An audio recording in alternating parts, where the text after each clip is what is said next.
এবার একটা কাঠবাদাম আর কাজু বাদাম, 4টে কাঠবাদাম, একটা কাজু বাদাম, 2টো কাজু বাদাম বেটে নিচ্ছি।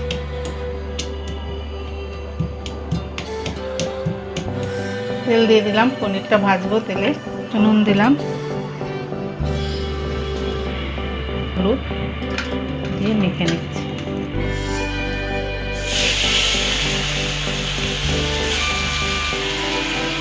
আলুগুলো ছেড়ে দেবো, আলুগুলো ছাড়লাম, এবার একটু নুন দিলাম, হলুদ দিলাম, এবার একটু কাশ্মীরি লঙ্কার গুঁড়ো দিলাম, আদা বাটা।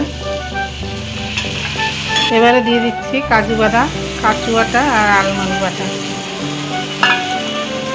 দিয়ে এটা বাটলে প্রথমে, হ্যাঁ কাজু আর কাঠবাদাম বাটলাম, ওটা দিয়ে দিলাম, ধোয়া জলটা দিয়ে দিচ্ছি।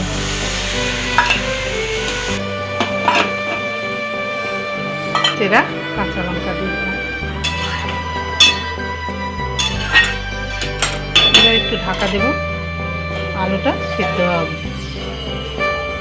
আছে, এবারে পনিরটা ছেড়ে দেবো, জল শুদ্ধ। এবার আরেকটু ফুটবে, এবার একটু জিরার গুঁড়ো, প্রায় নরম হয়ে এসছে, এবার একটু জিরার গুঁড়ো দিলাম। এবার একটু ঘি দিয়ে দিলাম,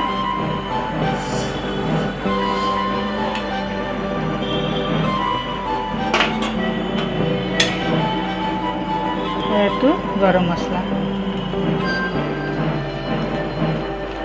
আজ মহাসপ্তমীর রান্না হলো আলু পনিরের রসা হয়ে গেল। এবার ভালো লাগলে তোমরা একটু সাবস্ক্রাইব